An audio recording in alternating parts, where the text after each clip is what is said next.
Tonight, some stories begin with the smallest things that no one thinks will matter. A voice lost among many, still trying to be heard.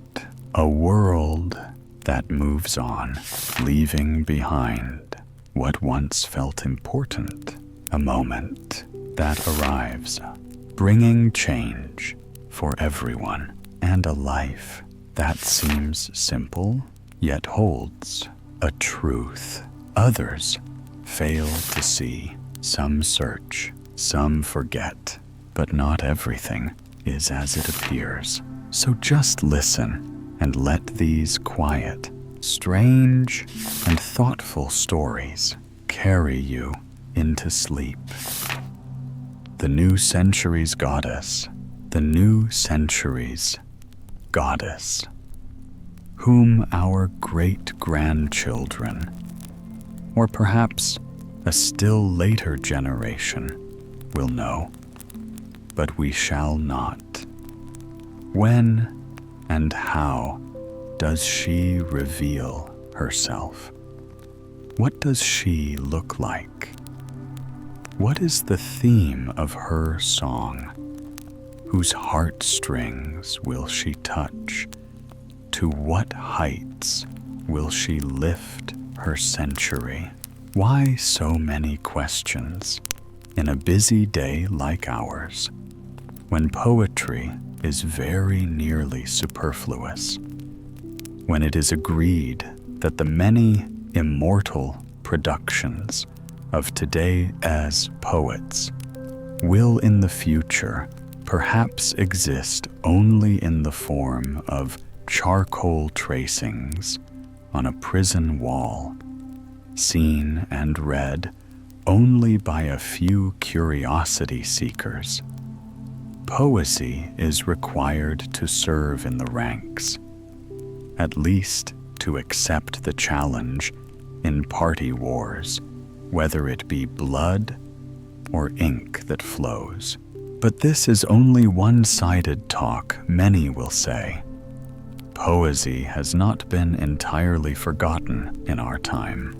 No, there are still people who, when they are not busy, are conscious of a desire for poetry. And no sooner do they feel that spiritual rumbling in their respective nobler parts than they promptly go to a bookstore and buy 4 shillings worth of poetry of the most approved styles. Others take much pleasure from whatever they can get at a bargain. They are contented with reading the scrap that is on the grocer's wrapping paper. It is much cheaper, and in our busy time, we must take notice of that. There is demand for whatever is supplied, and that is enough. The poetry of the future, as well as the poetry of music, is reckoned with the Don Quixotiana. To speak of it is much like speaking of a voyage of discovery to Uranus. Time is too short and precious for the mere plays of fantasy, and to speak seriously. For once, what is poetry? These resonant outpourings of feeling and thought. They are only the offspring of nervous vibrations. Enthusiasm, joy, pain, all the movements of the organism, the wise men tell us, are but nerve vibrations. Each of us is but a string instrument, but who touches the strings? Who causes them to vibrate into sound? The Spirit, the unseen, heavenly Spirit, who echoes in them. his emotion, his feelings. And these are understood by other string instruments, which respond in melting harmonies or clashing dissonances. So it was, and so it will be in mankind's mighty onward march in the consciousness of freedom. Each century, each 1,000 years, one might even say, has its chief expression in its poetry. Born in the passing era, it comes forth and reigns in the new succeeding era. Thus, she is already born, this goddess of the new century, amid the roar of today's machinery. We send her our greetings. May she hear this, or sometime read it, perhaps, among the charcoal tracings we just mentioned. The rocker of her cradle, extended from the farthest point reached by the foot of man on polar voyages, as far as the living eye can gaze into the jet depth of the polar sky. We would never hear the rocking for the clatter of engines, the screams of locomotives, the thunder of quarry blasts, and the bursting of the spirit's old bonds. She is born in the vast factory of the present, where steam sets in action its power, and where Master Bloodless and his crew toil night and day. She bears the womanly heart of love, the vestal's flame, and the furnace of passion. Hers is the lightning ray of intellect in all its endless, shifting, prismatic hues of the ages. Fantasy's vast, swan-feathered tunic is her strength and pride. Science wove it. The elemental forces gave it power of wing.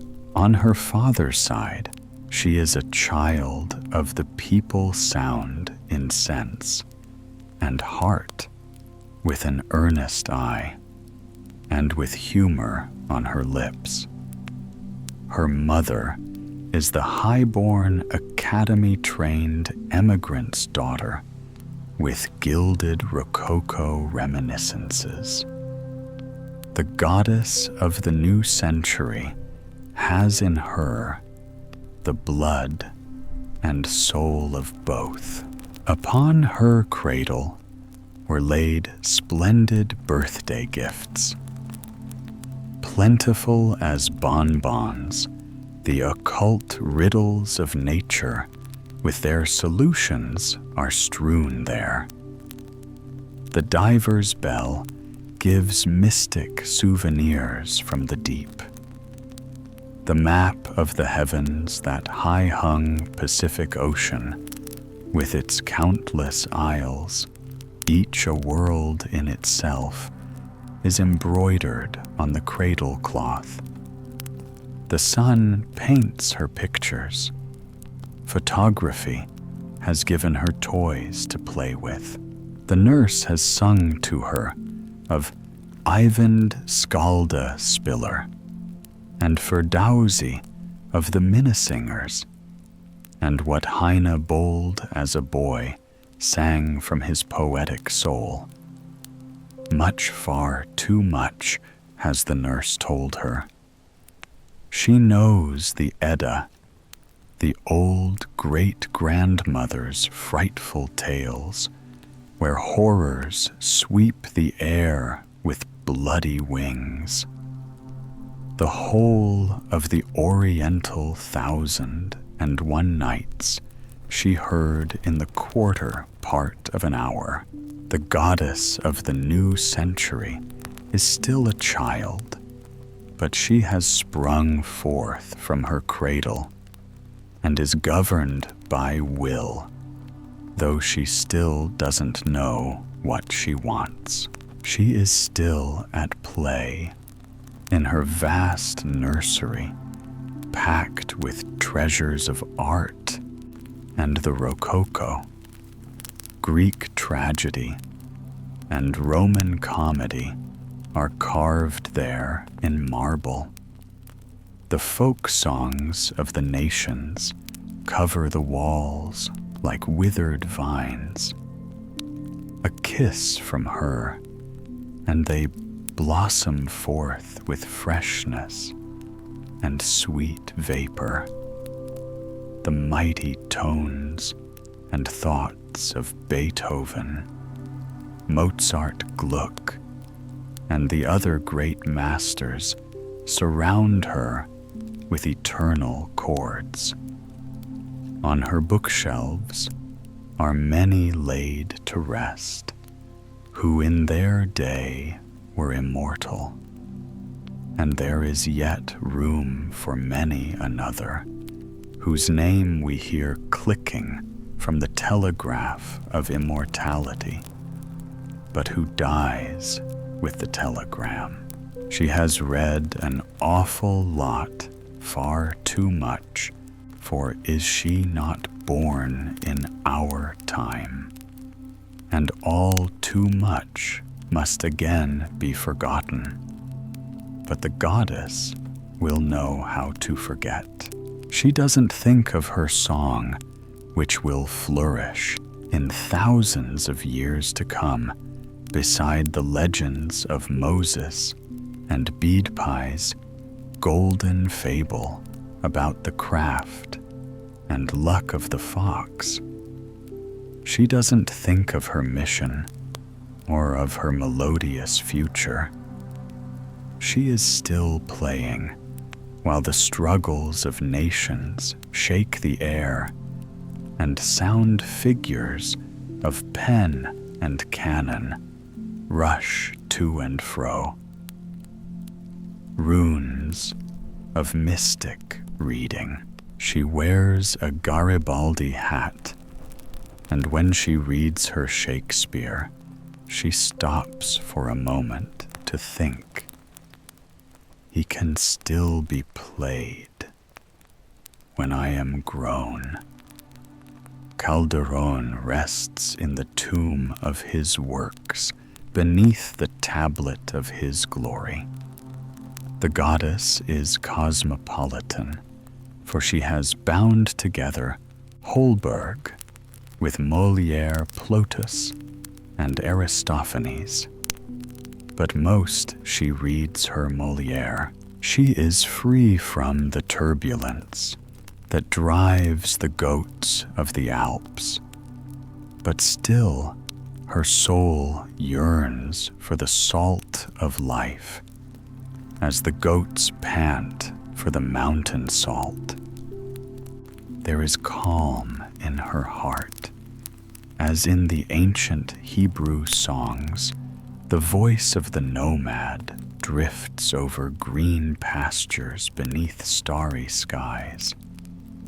And yet in song, her heart swells mightier than the heart of the inspired warrior from the Thessalonian mountains in the old days of Greece.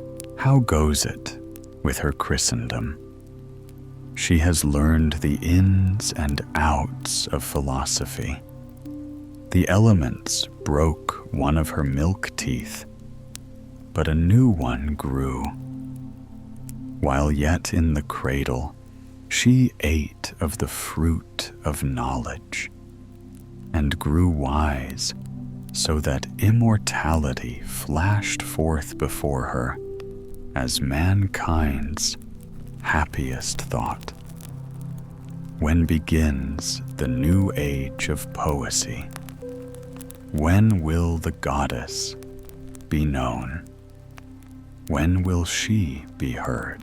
On a wonderful spring morning, she will come on the locomotive dragon, thundering over bridges and through dark tunnels, or on the back of the puffing dolphin across the calm but surging sea, or high in the air, carried by Montgolfier's bird rock, descending in the land where first her God-given voice shall greet the race of man.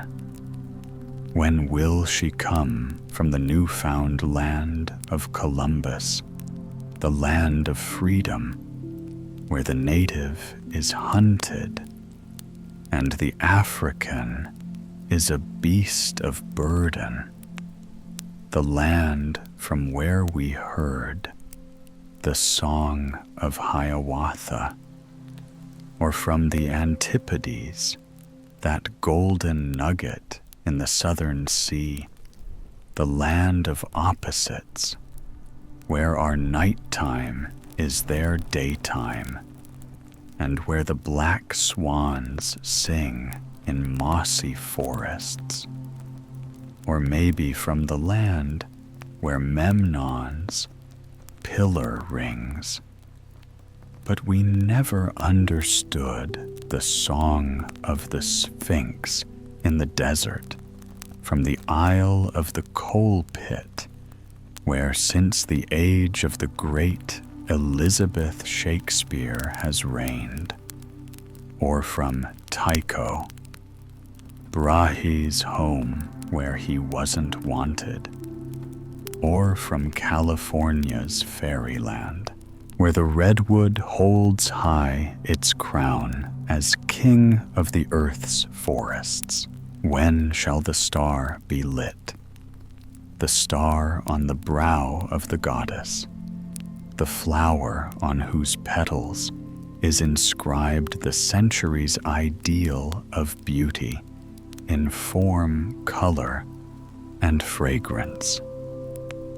What is the goddess's new platform? Inquires the skillful politician of the day. What does she stand for?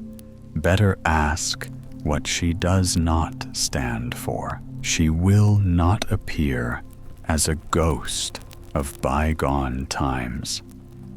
She will not fashion her dramas from the discarded splendor of the stage, nor cover the lack of dramatic architecture with the dazzling colors of lyric drapery. Her flight forth among us will be as from the car of Thespis to the marble arena. She will not shatter normal human speech to fragments to be clinked together for an artificial music box with tones from troubadour tournaments. Nor will she separate patrician verse and plain plebeian prose. Twins are they in voice quality and power. Nor will she carve from the saga blocks of Iceland and ancient gods, for they are dead.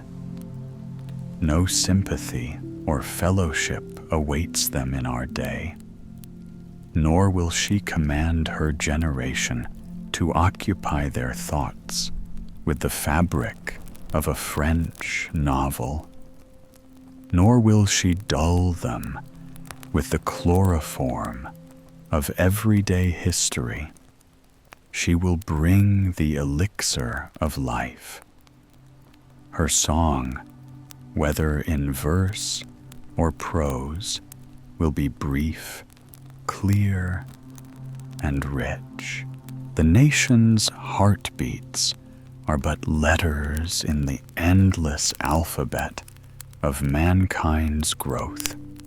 She grasps each letter with equal lovingness and ranges all in words and weaves her words into rhythms for her age's hymn. And when shall the hour come? It will be long to us who are still here, brief to those who have flown ahead. The Chinese wall will soon fall. The railways of Europe open old Asia's tightly sealed culture archives, and the opposing streams of human culture meet mayhap with a thunderous crash. The oldsters of our days will tremble at that sound, and hear in it a judgment, the fall of ancient gods, forgetting that times and peoples must pass from the earth, and only a tiny image sealed in a word casket remain of each floating like a lotus flower on the stream of eternity, and telling us that all were flesh of our flesh, dressed in different attire. The Jewish image shines radiant from the Bible, the Greek from the Iliad and the Odyssey, and ours ask it of the coming goddess at judgment time, when the new heaven is lifted to light and sight at the judgment day. All the power of steam and all the pressure of modern times were levers. Master Bloodless and his busy crew, who seem the all-powerful rulers of our day, are but its servants, black slaves, to adorn the festive hall, open its treasures, set its tables for the great feast day, when the goddess, a child of innocence, a maid of inspiration, a matron of calm wisdom, shall lift on high the wonderful lamp of poetry, that rich, full human heart, flaming with the fire of God. Greetings, you, goddess of poetry's coming age. May our salutation be heard, as is heard the worm's hymn of thanksgiving, the worm that is cut to pieces beneath the plow, while a new springtime is dawning, and the plowman draws his furrow among us, worms crushing us, that your blessings may be bestowed upon the coming generation. Greetings, you, goddess of the new century. Moving day, you surely remember old Ole the watchman of the tower. I have already told you of 2 visits I once paid him, when the wind roared about the steeple, and the whole city lay glittering below. Yet there was a 3rd visit. No, not the last, for one never truly finishes one's conversations with Ole. They linger in the mind like the echo of the tower bell long after its tone has faded. Usually, my yearly pilgrimage to the tower took place on New Year's Day, when frost glimmered upon the roofs and the air carried the crisp sound of resolutions. But this time, it was moving day that day, when every street in Copenhagen seems to have been overturned by a giant hand, and shaken free of all its refuse. The air down there was thick with dust, with broken crockery, with the smell of musty straw dragged from cellars and attics. Windows yawned open, furniture rolled by on creaking carts, and every cobblestone bore the mark of transition. In the midst of this chaos, I noticed 2 children. They had found a heap of discarded straw beside the curb, perhaps from some old bedding, and with the inventiveness that only the very young possess, they were playing going to bed. They had pulled a tattered scrap of curtain over themselves as a quilt and laughed with delight at their little nest of refuse. "This is wonderful," they cried. "Wonderful indeed. I thought that even in the rubbish of men's dwellings, children can find a dream." But the sight troubled me. It was both comic and sorrowful. I felt an odd weight in my chest, and to relieve it, I climbed the familiar steps to Ole's tower. When I reached him, he greeted me with that calm, measured humor that never left his weathered face. "Ah," said he, "it's moving day. The streets are like one great dustbin, dustbins with style. But one cartload is enough for me, and I've already chosen mine. You see, I always find something to ponder in the rubbish." He leaned on the railing and looked out across the city's roofs.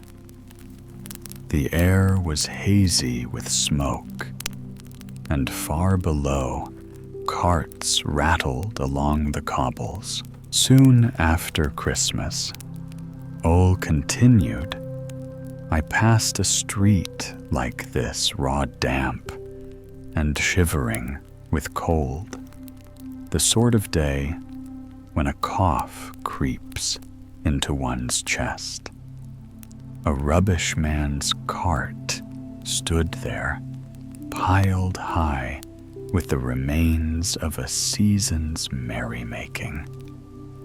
At the very back was a fir tree, still green, still twinkling faintly with scraps of tinsel.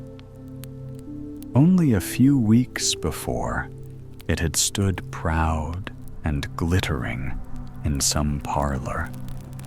Now it drooped, crowned not with a star, but with dust. I stopped to look. One might laugh, or one might weep at such a sight, perhaps both. And as I gazed, I began to think, yes, and it seemed to me that the things in that cart were thinking too. Do you know, my friend, that even a worn-out glove has its memories? That glove lay there, its little finger pointing toward the tree, and I fancied it whispered, "That fur touches me.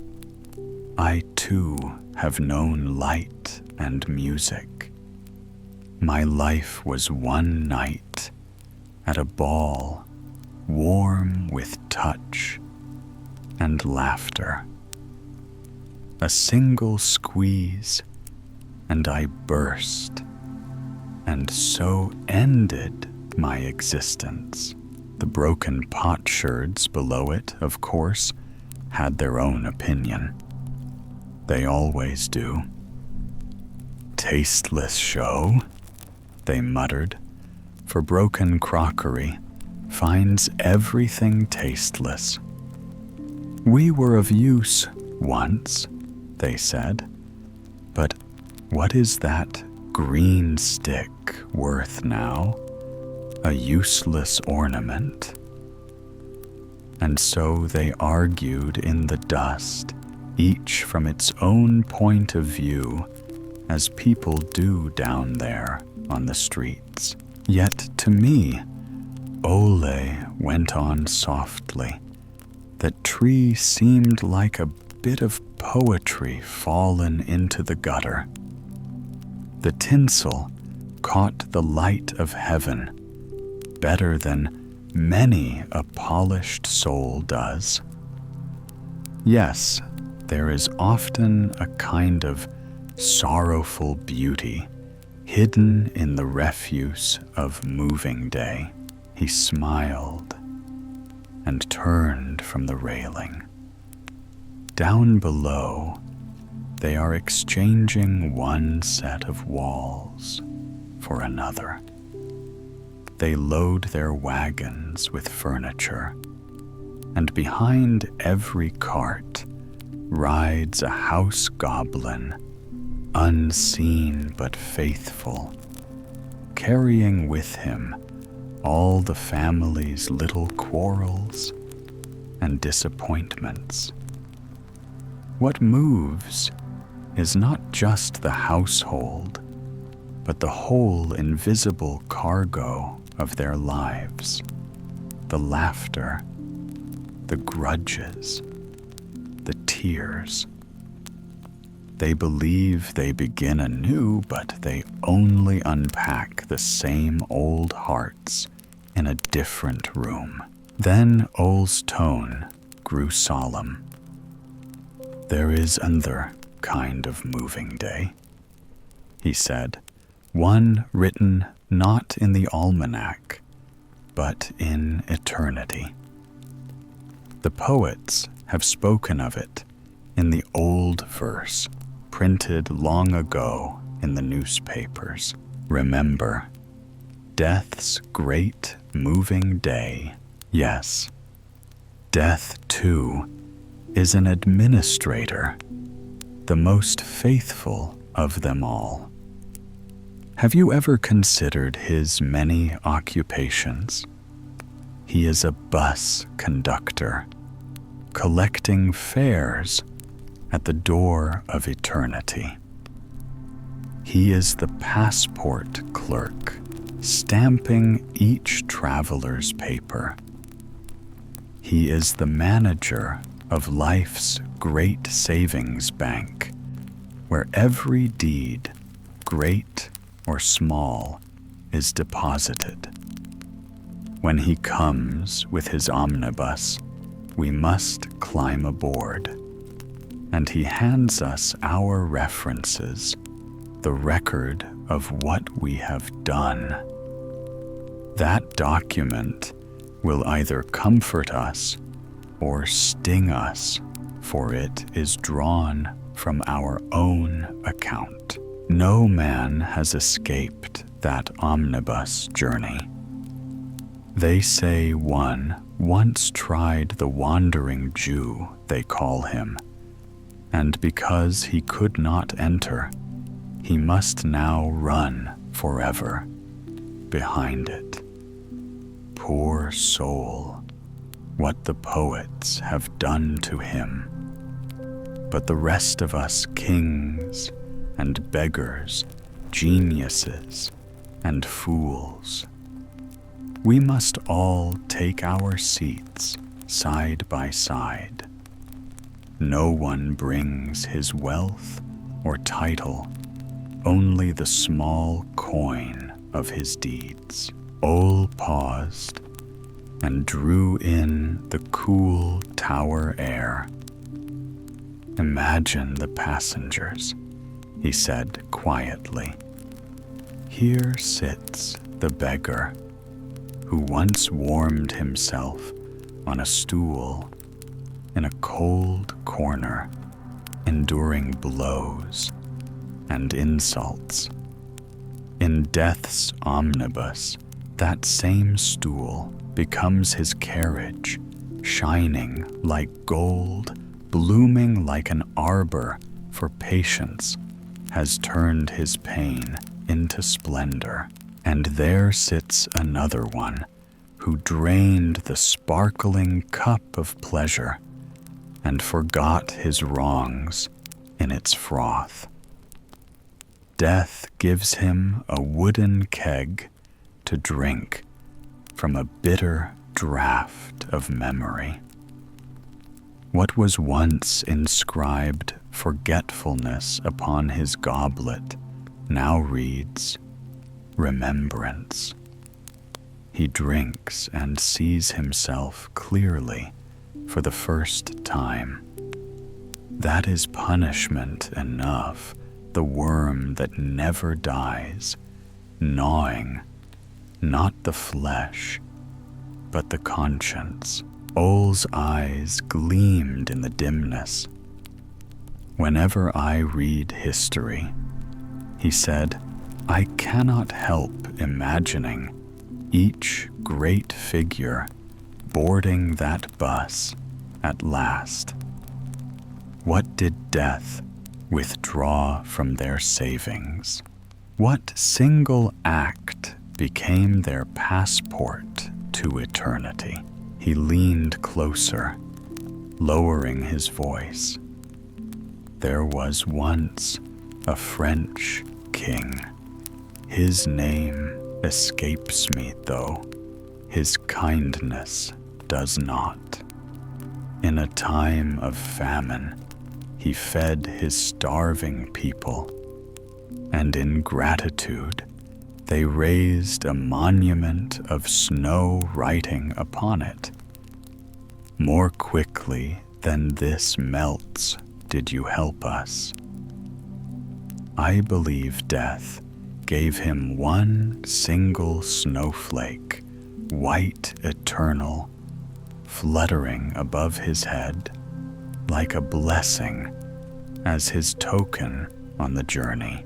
But there was another king whose name I remember all too well, Louis XI. Wickedness is harder to forget than goodness. You know the story. He executed his chancellor, perhaps with cause, but on the same scaffold he placed the man's innocent children, that their father's blood might spatter them. He caged those poor boys in the Bastille, Barret and shivering, and every 8th day the executioner came to pull a tooth from each child. The elder begged, "Spare my brother, take 2 from me instead." Even the hangman wept, but the king's order was stronger than pity. And so, every 8th day, a silver dish bearing 2 tiny teeth was brought before the throne. When death came for Louis, I think he reached into the savings bank of life and withdrew those same 2 teeth as the king's expense money for eternity. They flew before him like fireflies, bright, burning, accusing. That was his remembrance. Ole fell silent for a long while. The city murmured below us. The bell ropes quivered faintly in the wind. At last, he said, "Yes, it is a serious ride, that omnibus on the great moving day. And who knows when our turn will come, not marked on any calendar, yet it may arrive at any moment, a knock, a whisper, and there stands the conductor with his list. Which of our deeds will he choose for us? I wonder. He looked out again, and the lamplight from the streets wove golden threads through the mist. That said, Ol is why I keep watch, not only over the city, but over my own heart. For every day brings its small, moving day, and every kindness stored may yet pay our fare to eternity. 12 by the mail, it was very frosty, starry clear weather, quiet and calm. Bump. A pot was thrown against a door. Bang fireworks were shot off to welcome the new year, for it was New Year's Eve. And now the clock struck 12. Trataratra. There came the mail. The big mail coach stopped outside the gate to the town. It carried 12 people and couldn't hold more, for all the seats were taken. Hurrah, hurrah, rang out in the houses where people were celebrating New Year's Eve. They arose with full glasses and drank a toast to the new year. Health and good wishes for the new year, they said. A pretty little wife, lots of money, an end to nonsense. Yes, these were their wishes for one another, and glasses were struck together while the mail coach stopped in front of the town gate with the unknown guests, the 12 travelers. What kind of people were they? They had passports and luggage with them. Yes, even presents for you and me and for all the people in the town. Who were these strangers? What did they want? And what did they bring? Good morning, they said to the sentry at the town gate. Good morning, said he, as the clock had struck 12. Your name, your profession, asked the sentry when the first of them stepped out of the carriage. Look in the passport, said the man. I am myself, and a splendid-looking fellow. He was too dressed in a bear skin and fur boots. I am the man on whom many people pin their hopes. Come to see me tomorrow, and I'll give you a real new year. I throw dollars and cents about, give presents, and yes, I even give balls, 31 of them. That's all the nights I have to spare. My ships are frozen tight, but in my office, it is warm. I am a merchant, and my name is January. I have only bills. Then came the second. He was a comedian, a theatrical director, the manager of masked balls, and all the amusements you could think of. His luggage consisted of a great barrel. "We'll beat the cat out of the barrel at carnival time," he said. "I'll amuse others, and myself too, for I have the shortest time to live of the whole family. I get to be only 28 days old. Yes, sometimes they throw in an extra day, but that doesn't make much difference." "Hurrah! You must not shout so loud," said the sentry. "Yes, I may," said the man. "I am Prince Carnival, and traveling under the name of February." Now came the third. He looked very much like fasting itself, but strutted proudly, for he was related to the 40 Nights, and was a weather prophet. But that is hardly fattening employment, and for that reason he approved of fasting. He had a cluster of violets in his buttonhole, but they were very small. "March, march," shouted the fourth, and pushed the third. "March, march, into the guard room. There's punch, there I can smell it." But it wasn't true. He only wanted to make an April fool of him. Thus the fourth began his career in the town.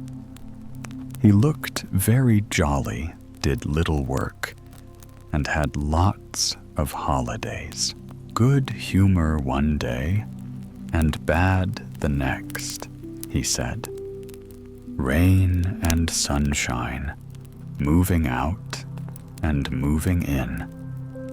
I am also moving day commissioner. I am an undertaker. I can both laugh and cry. I have summer clothes in my trunk, but it would be very foolish to use them now. Here I am. When I dress up, I wear silk stockings and carry a muff. Now a lady came out of the carriage. Miss May, she called herself, and wore summer clothes and overshoes.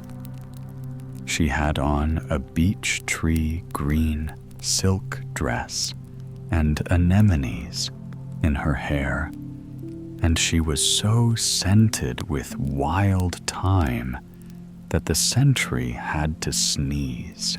God bless you, she said, and that was her greeting. She was beautiful, and she was a singer, not of the theater, but a singer of the woodlands, not at county fairs. No, she roamed through the fresh green forest and sang there for her own entertainment. In her handbag, she had a copy of Christian Winther's woodcuts, which were like the beech tree forest itself, and also little poems by Richard, which were like the wild thyme. Now comes the mistress, the young mistress, shouted those inside the carriage, and then out came the lady young and delicate, proud and pretty. You could easily see that she was born to be a lady of leisure.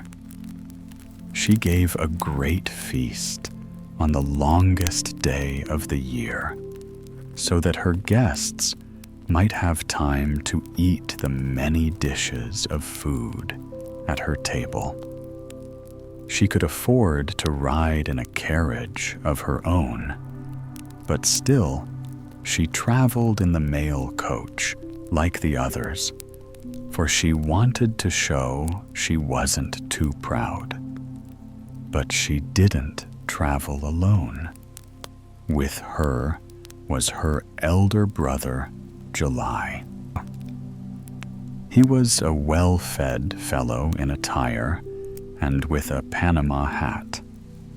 He had but little baggage with him because it was a nuisance in the heat. He had brought only his bathing cap and swimming trunks. That isn't much. Now came the mother, Madame Auguste, a wholesale fruit dealer proprietor of many fish tanks and landowner wearing a great crinoline.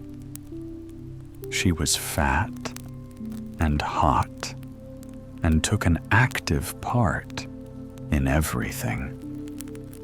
She herself even carried beer out to the workmen in the fields. In the sweat of thy face shalt thou eat bread, she said. That is written in the Bible. Afterward, we can have the picnics and dances in the woods and the harvest festivals. Such was the mother. Now again came a man, a painter by profession, a master of colors, as the forest soon learned. The leaves had to change their colors, but how beautifully, whenever he wished it. Soon the wood glowed with red, yellow, and brown. The painter whistled like the black starling bird and was a brisk worker. He wound the brown-green hop plants around his beer jug, which decorated it beautifully. Indeed, he had an eye for decorating. There he stood with his color pot, and that was all the luggage he had. Now followed a land proprietor who was thinking of the grain month, of the plowing and preparing of the land, and yes, also a little of the pleasures of field sports. He had his dog and his gun, and he had nuts in his game bag. Crack, crack. He had an awful lot of baggage with him, and even an English plow. And he talked about farming, but you couldn't hear much of what he said because of the coughing and gasping. It was November coming. He had a cold, such a violent cold that he used a bed sheet instead of a handkerchief. And yet, he had to accompany the servant girls and initiate them into their winter service, he said. But his cold would go when he went out wood cutting, which he had to do because he was master sawyer for the firewood guild. His evenings he spent cutting soles for skates, knowing that in a few weeks there would be good use for these amusing shoes. Now came the last passenger, a little old mother with her fire pot. She was cold, but her eyes sparkled like two bright stars. She carried a flower pot with a little fir tree growing in it. I shall guard and nurse this tree so that it may grow large by Christmas Eve and reach from the ground right up to the ceiling and be covered with lighted candles, golden apples, and little cut-out paper decorations. This fire kettle warms like a stove. I take the storybook from my pocket and read aloud so that all the children in the room become quiet. But the dolls on the tree come to life, and the little wax angel on top of the tree shakes its golden tinsel wings, flies down from the green top, and kisses in the room. Yes, the poor children too, who stand outside and sing the Christmas carol about the Star of Bethlehem. And now the coach can drive again, said the sentry. We have the 12. Let another coach drive up. First, let the 12 come inside, said the captain of the guard. One at a time. I'll keep the passports. Each is good for a month. When that has passed, I'll write a report of their behavior on each passport. Be so good, Mr. January. Please step inside. And in he went. When a year has passed, I shall be able to tell you what the 12 have brought you me, and all of us. I don't know it now, and they probably don't know it themselves, for these are strange times we live in. What the old man does is always right. I will tell you a story, one that was first told to me when I was a very small boy. It has followed me ever since, like a quiet melody that grows sweeter with time. Every time I recall it, the tale seems more delightful, more full of sunlight and wisdom. For stories like good wine and kind people often become better as they grow older. You have surely wandered through the countryside before and seen an ancient farmhouse standing by a dusty lane. One of those humble, weathered houses whose walls lean slightly with age, whose roof is heavy with thatch. Moss and tiny plants creep freely over the roof's ridges, and right upon the gable there rests a stork's nest. Yes, a stork, for what would a proper farmhouse be without one? The walls are rough and gray, the windows low and small, and only one of them can even be opened.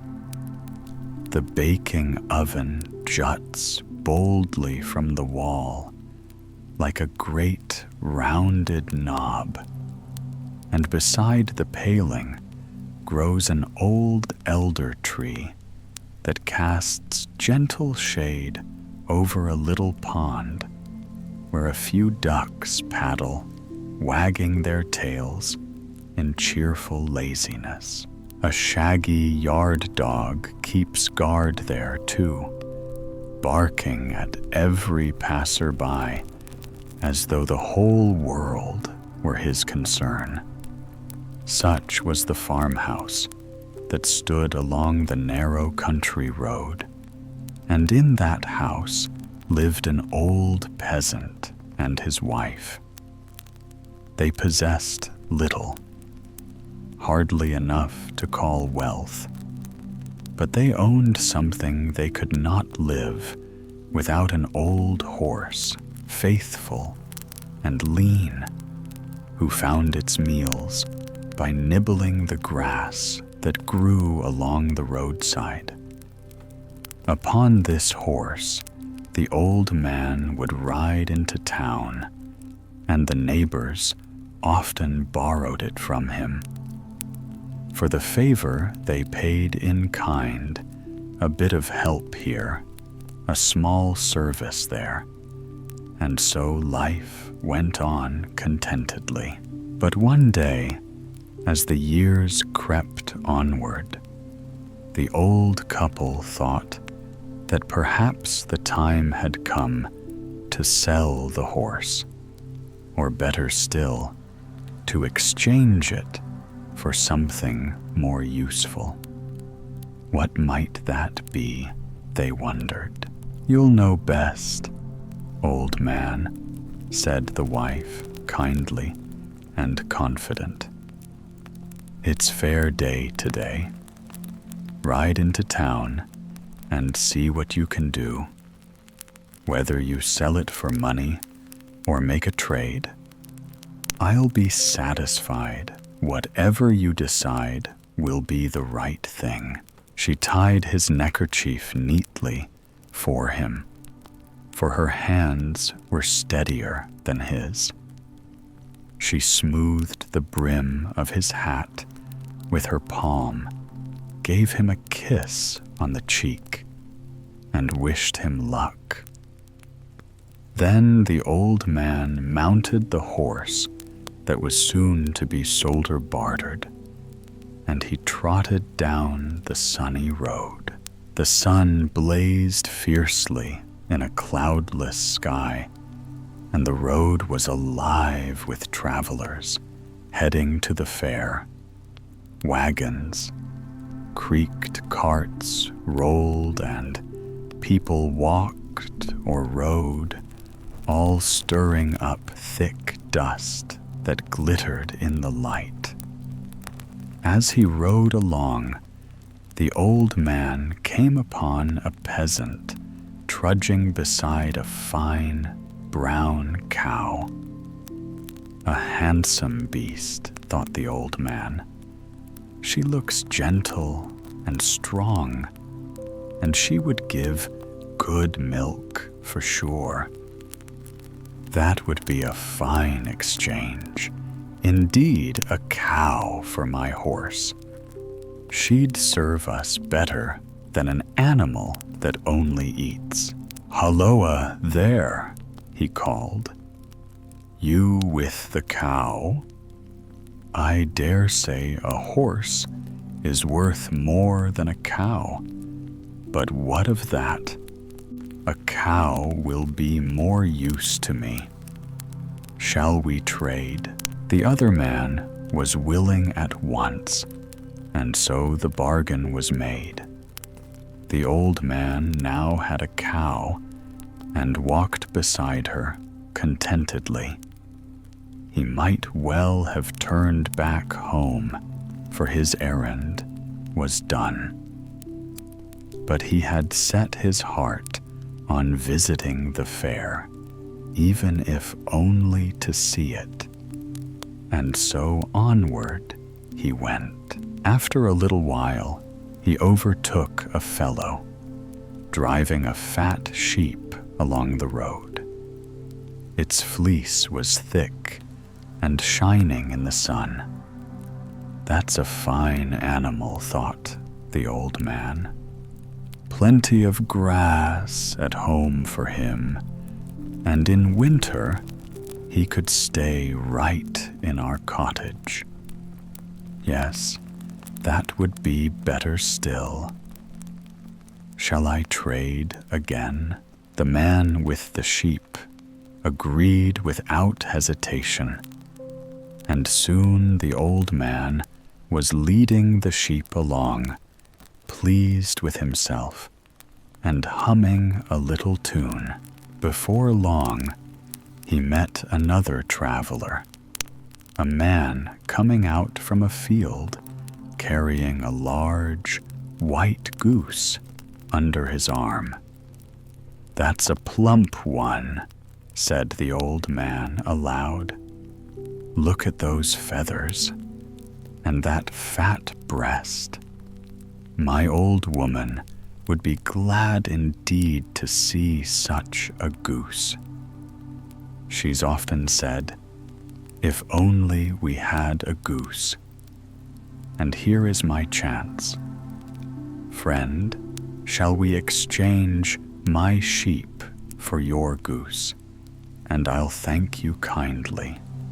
Besides, the bargain was quickly struck, and the old man continued on his way with the goose tucked under his arm. By this time, he was near the town. The road had grown crowded with all manner of creatures and people, cows, lowing pigs, squealing, men shouting, children laughing.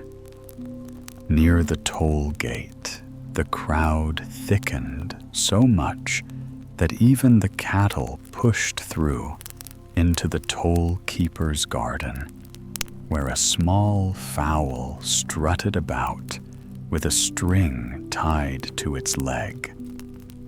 The bird's tail was short, its eyes sharp and knowing, and it clucked in a curious way.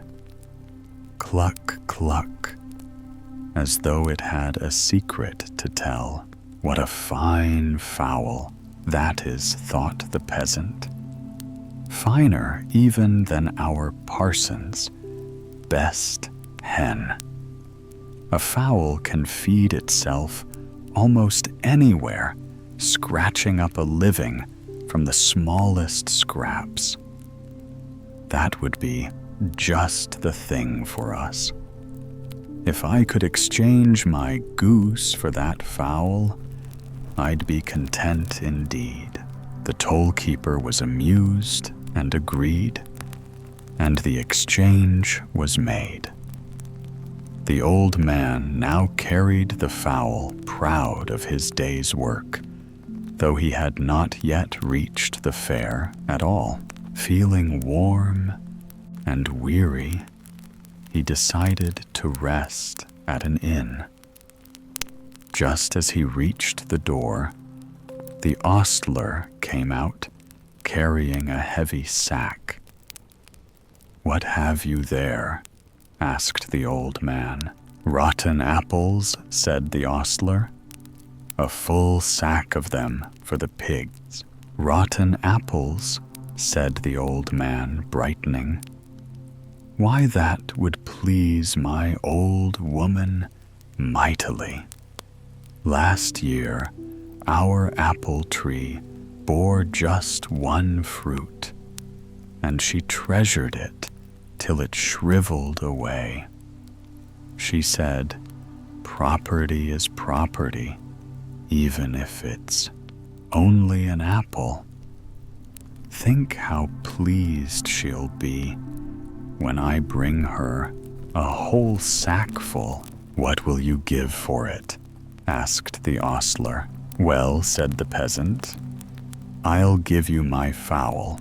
The exchange was made, and he set the sack carefully near the stove inside the inn. But the stove was hot, and soon the apples began to sizzle and hiss. The room filled with travelers, horse dealers, cattlemen, and 2 English gentlemen with pockets so heavy with gold that they budged at the seams.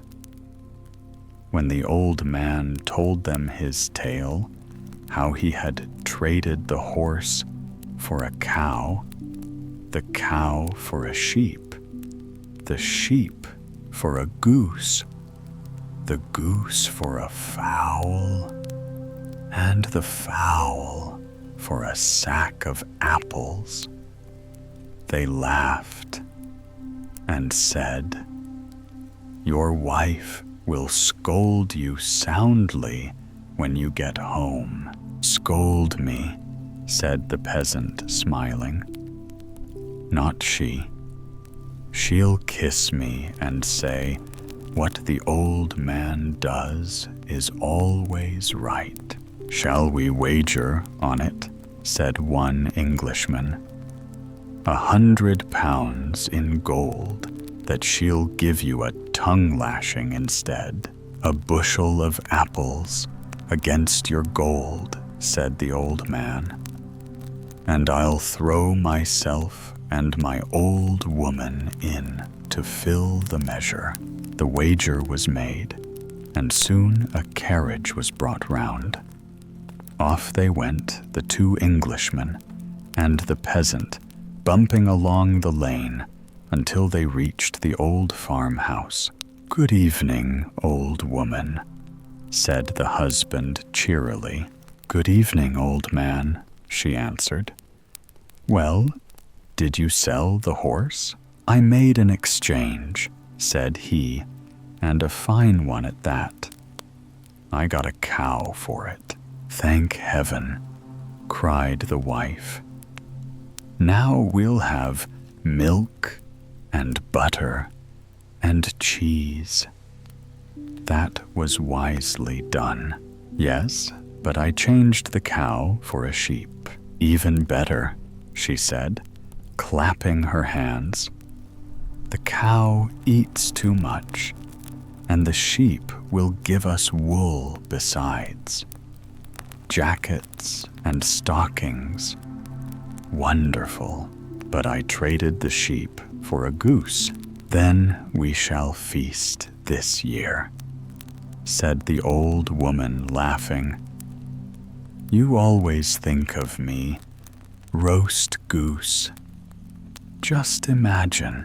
And then I gave the goose for a fowl. "That's splendid," she said. "A fowl lays eggs, and from eggs come chickens. A fine poultry yard we'll have." And finally, said he, I exchanged the fowl for a sack of apples. For that, she cried, "You deserve a kiss." And she gave him one at once. "You know, this morning I went to borrow some herbs from the schoolmaster's wife, and she said scornfully that she hadn't even a shriveled apple to lend. Now I can lend her 10 a whole sackful. Oh, that makes me laugh for joy." The Englishmen stared in wonder. Always trading downward, and always happy, they said. That is worth every penny. And they paid the peasant his 100 weight of gold. So the story proves true. It always pays best when a wife believes in her husband, and when love is richer than gold. That is the story I heard when I was a child. And now you have heard it too. And you know that indeed, whatever the old man does is always right. The butterfly.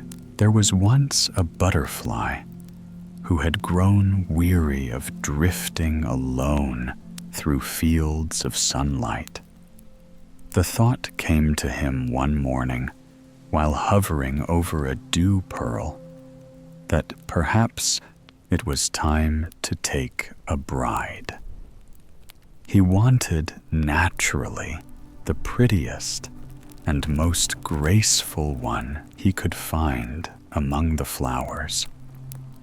For who, he reasoned, could better suit a butterfly's delicate wings than a blossom's tender petals He began his search with great seriousness, if such a word can ever apply to butterflies.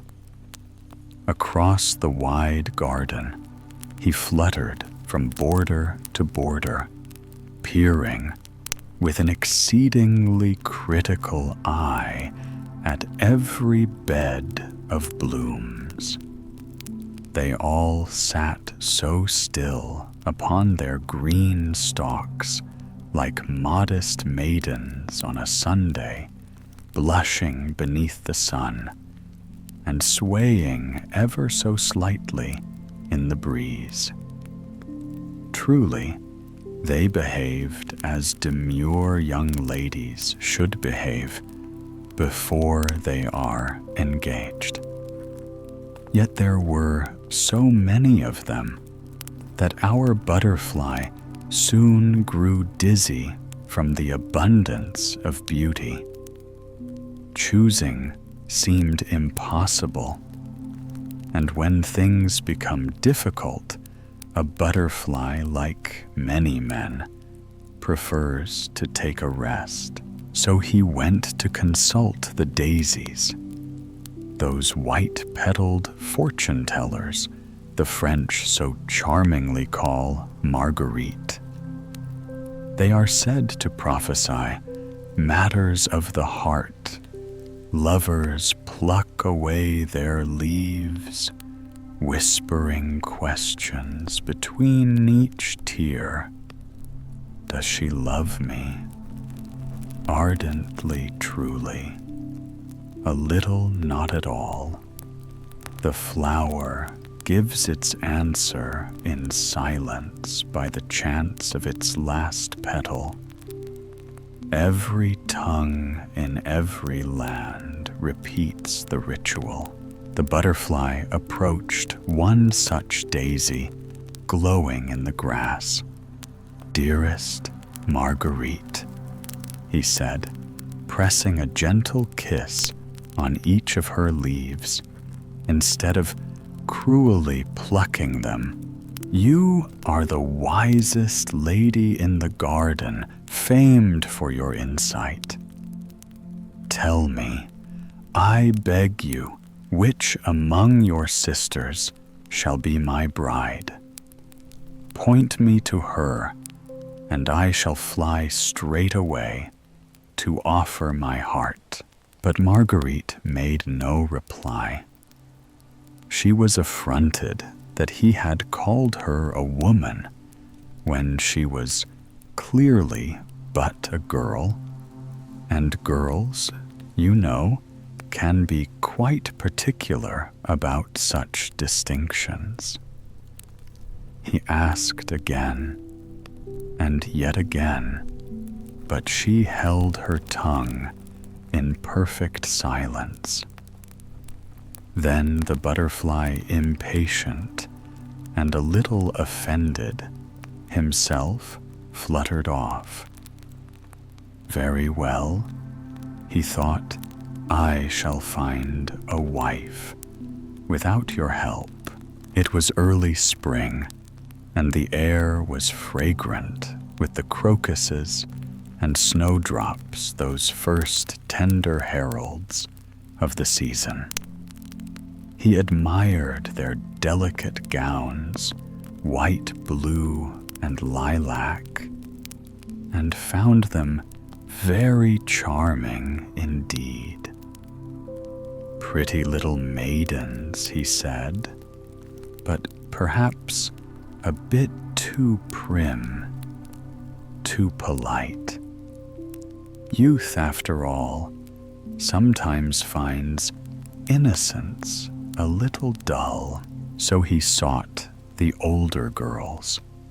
The anemones caught his eye next, but he soon discovered a certain bitterness in their perfume, a sharpness that stung his taste. The violets were lovely, yes, but they sighed and drooped and spoke only of devotion. The lime blossoms were sweet, but they came in large families, and the butterfly feared a mother-in-law behind every leaf. Then he turned to the apple blossoms, fair as roses, delicate as clouds. Yet he worried they would wither with the first breath of wind. A wife who may fall tomorrow, he reasoned, is no wife at all. At last, he spied the pea blossom half hidden among the vines.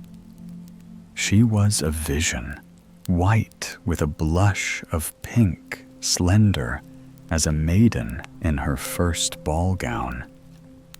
"Ah," said he, "here is grace and usefulness besides. She can adorn the table and serve in the kitchen. What more could a sensible husband ask?" He hovered close, ready to declare himself, when his eyes fell upon a pod beside her, with a shriveled flower still clinging at the end. "And who might that be?" he asked politely. "My sister," said the pea blossom with a modest smile. "Your sister," gasped the butterfly. "And you will one day look the same." Horrified, he flew off in great haste, for the sight of age before marriage chilled him to the core. Soon he came upon a honeysuckle twining along the hedge. She bent gracefully toward him, her scent sweet as honeyed wine. Yet there were too many just like her, with long pale faces and thin complexions. "No, no," sighed the butterfly, "she is charming. But so is every other honeysuckle along the road." He desired something rare, something unique, and the search went on. Spring passed away.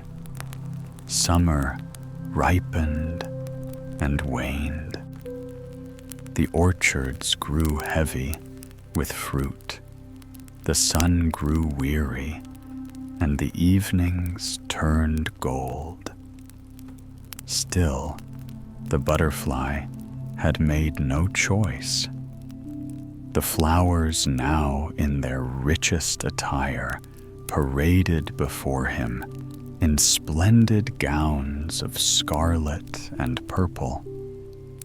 Yet he saw only that they had lost the fresh fragrance of youth.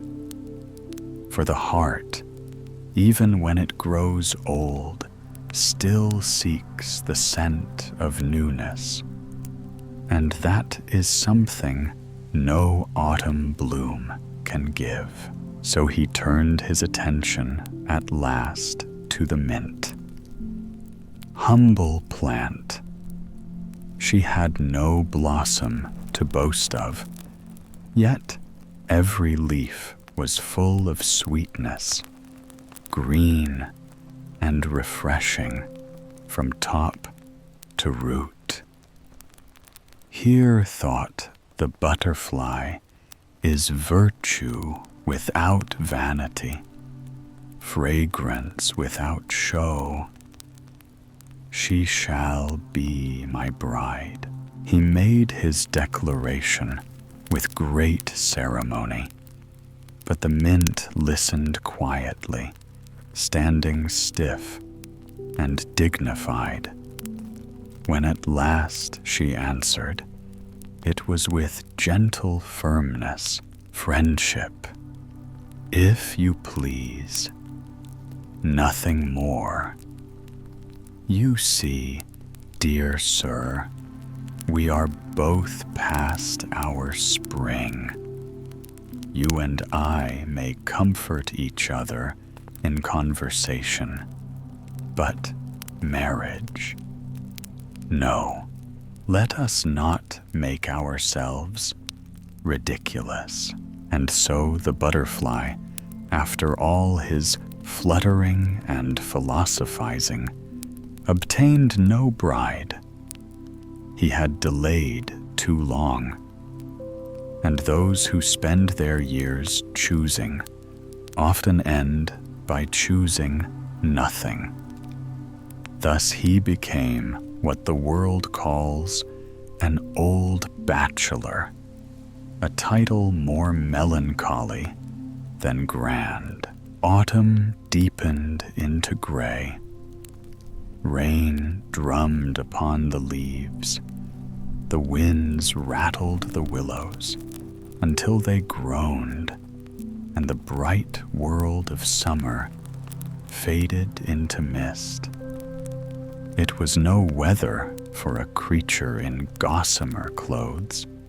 Fortunately, the butterfly found shelter by chance in a warm human dwelling.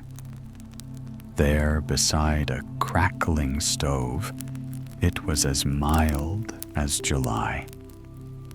"Ah," said he here, "I can exist quite comfortably." But after a while, existence alone seemed a meager comfort. "To exist is not enough," he murmured. "I need sunshine, freedom, and a little flower to love."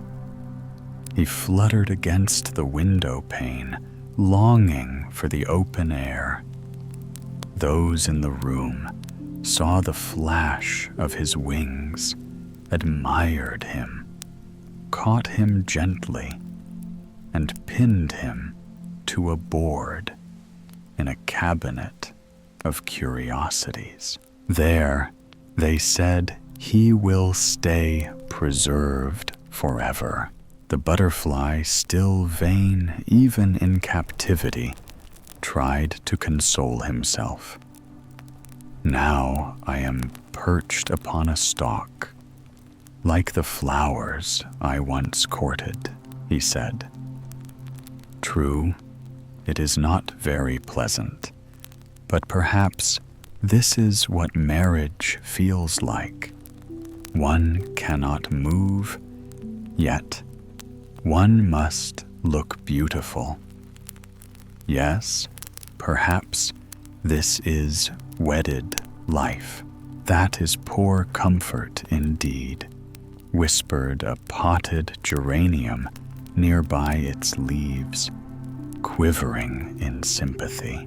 "Ah," thought the butterfly, with a faint smile, "one cannot quite trust these plants that live in pots.